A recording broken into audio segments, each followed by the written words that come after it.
Palmsondag, hartlik welkom vriende. So, wanneer ek en jy vandag Palmsondag vier, kan jy jou Bybel so lank oopmaak by Johannes hoofstuk 12, waar dit ons saam met mekaar gaan lees. Ek wil begin deur te vra, maar wat is hoop vir jou? Miskien sê jy vir ek hoop vir goeie gesondheid. Dalk sê jy ek hoop vir finansiële welstand. Dalk sê jy ek hoop vir gesonde verhoudings in ons familie. Of ek hoop vir 'n suksesvolle, volhoubare boerdery. Hoe dit ook al sê, ek en jy maak dikwels 'n prentjie van hoop wat ons ophou en sê, maar as ek net dit bereik, dan sal ek hoop hê. Maar kom ons gee vanoggend eers 'n tree terug na die Ou Testament toe. In die Ou Testament ken ons die storie van God wat vir Abraham ontmoet het. God het aan Abraham sekere beloftes gemaak wat insluit dat hy gaan 'n nageslag hê, hy en sy nageslag gaan 'n land in besit neem en in hom sal al die nasies van die aarde geseën wees. Nou ken ons die storie dat ons weet dat hulle het die land ontvang, maar hulle het ook die land verloor. Hulle kon sommige weer terugkeer na die land vanuit die ballingskap uit, maar hulle het 'n gemeenskaplike verwagting gehad. God gaan vir ons iemand stuur. Maar tog het hulle verskillende prentjies gemaak om hierdie hoop mee te verduidelik. Sommige het gesê, dit sal 'n priesterlike Messias wees. Ander het gesê, o nee, dit sal 'n profetiese Messias wees. Sommige het gepraat van 'n Dawidiese koning. Ander het gesê, dit sal iemand wees soos die seun van die mens. En hierdie verskillende prentjies wat hulle gemaak het dit in gemeen gehad. God gaan iemand stuur.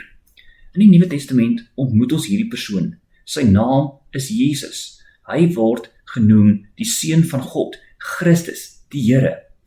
En wat ons egter sien is, in die Nuwe Testament, is dat daar sou die verwagting dalk geheers het, dat God iemand stuur wat sekerlik in 'n koningshuis gebore sal word. Sekerlik Jerusalem op 'n oorlogsperd sal binnery. En sekerlik op 'n aardse troon met 'n aardse heerserskroon sal heers. Maar dan, teen hulle verwagting in, sien ons dat Jesus word gebore in 'n stal. Jesus word nie gebore in die koningshuis nie. Jesus ry op 'n donkie, nie op 'n oorlogsperd nie. En Jesus sterf aan 'n kruis, gekroon met 'n doringkroon.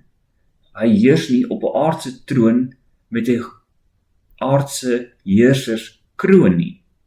En sien ons hoe Jesus se koms na hierdie wêreld heeltemal anders lyk. Tog neem dit niks daarvan weg dat dit presies God se plan was dat dit so moes gebeur nie. Kyk saam met my na Johannes 12.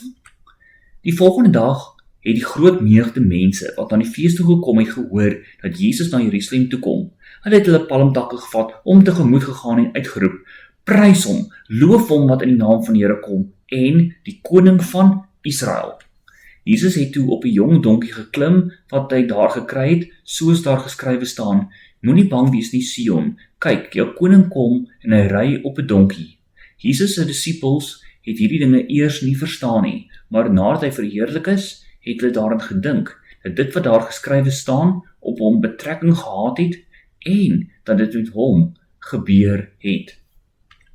Jy sien, die skare gryp palmtakke, maak die koppeling met hierdie tekste van die profesie in die Ou Testament en sê, loof hom, prys hom wat in die naam van die Here kom. Maar net 'n week later roep dieselfde skare uit, kruisig hom. Hoe gebeur dit dat jy beweeg van 'n plek van loof hom na kruisig hom? Jy sien in die skare vat dit nie veel om deel te neem nie. Jy gryp 'n palmtak, jy gooi jou klere op die grond neer en jy sê loof hom. Maar wanneer jy hom volg tot in Jerusalem, daar by die kruis, dan vra dit nie van jou, maar net 'n vinnige deelneme aan 'n optog nie. Dit vra nie van jou daardie deelname nie. dit vra aan jou alles, wanneer jy Jesus volg tot by die kruis, bereid om vir hom te sterf. Jesus bevestig dit self, die prys wat dit vra om hom te volg. Dit verseker ek julle, as 'n koringkorrel nie in die grond val en sterwe nie, bly net een, maar as hy sterwe, bring hy 'n groot oes in. Wie sy lewe bo my liefhet, verloor dit, en wie sy lewe in hierdie wêreld nie bo my liefhet nie, sal dit vir die ewige lewe behou. As iemand my wil dien, moet hy my volg. Jy sien, Jesus sê, as 'n koringkorrel nie in die grond val en sterf nie, bly dit een. Maar as dit sterwe, bring dit 'n groot oes in. Nou in ons wêreld in Koringberg sal julle waarskynlik dit wat nog tussenin gebeur van 'n koringkorrel tot 'n oes veel beter as ek begryp. Maar die beginsel help ons om te verstaan. As jy Jesus wil volg, agter hom wil aankom, nou Jerusalem binne, vandat jy in die optog is met 'n palmtak, moet jy bereid wees om binne in Jerusalem jou lewe te verloor, soos Jesus syne aan die kruis prysgegee het. Jy sien, Jesus praat egter hier in hierdie teksgedeelte van Johannes ook van tyd, in die Grieks die woord hora of uur. Daarop sê Jesus vir hulle in vers 23, die tyd, die hora, die uur het gekom, dat die Seun van die mens verheerlik moet word. Vers 27, nou is ek diep ontsteld, en wat moet ek sê? Moet ek sê, Vader, red my van hierdie uur, maar juis hiervoor het ek gekom, vir hierdie uur. Vader, verheerlik u naam. Jy sien, in Johannes 2 vers 4 aan die begin van die evangelie hoor ons dat Jesus sê, my tyd, my hora, my uur, dit het nog nie gekom nie. Maar in Johannes 12 vers 23 hoor ons dat die tyd, die hora, die uur het gekom, dat die Seun van die mens verheerlik moet word. Johannes kom teken van ons 'n tydlyn, om te sê dat, verstaan, waar is ons nou? Ons is nou op die oomblik reg voor die tyd sal aanbreek. Volgens die verloop van Johannes Evangelie, dat die Seun van die mens verheerlik moet word. Wat beteken dit wanneer Jesus verheerlik moet word? Dit beteken dat sy goddelikheid bevestig sal word. Daar aan die kruis word hy menslikerwys verneder, maar deur die bril van Johannes Evangelie verheerlik, verhoog, want dit is die plek wanneer die tyd aanbreek, wanneer sy goddelikheid bevestig sal word. Maar Palmsondag kom teken dan vir my en jou 'n nuwe prentjie van hoop, ongeag die een waarmee jy vanoggend gekom het. Palmsondag kom sê vir ons dat Jesus kom aan in Jerusalem. Maar in die Grieks is daar 'n woord parousia, wat vertaal kan word met aankoms. Jy sien, Jesus se eerste aankoms verander my hoop op grond van die verlede, dat daar 'n kruis was, waarin hy gebloei het ter wille van my sonde. Maar dan, Jesus se tweede aankoms verander my hoop dan op grond van die toekoms, wanneer Jesus weer sal terugkom en die finale sê sal hê in hierdie wêreld en sy oorwinning finaal sal kom bevestig. Kom ons lees wat sê Paulus daarvan in 1 Tessalonisense.